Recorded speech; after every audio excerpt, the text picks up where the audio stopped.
មើអើយអើយខ្មៅមានបងគឺឈ្មោះនួនអងទេថាអូនខ្មៅ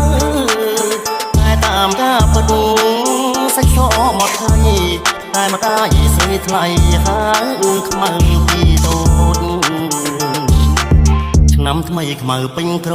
មុំរូបល្អសែនសំគ្មានស្រីណាដូចខ្មៅជាស្រីខ្មែរគ្រប់លក្ខសំសូនប្រាជ្ញាក៏ឆ្លាតស្ដាប់ពីម៉ែថ្ងៃនេះបនចូលឆ្នាំថ្មីបងឃើញខ្មៅស្រីអូនរៀបចំពាំងបោះរៀនទេវតាដាក់ការខ្វាយព្រាំងដាំស្លរូតរាំងជូនម្ដាយទៅវត្ត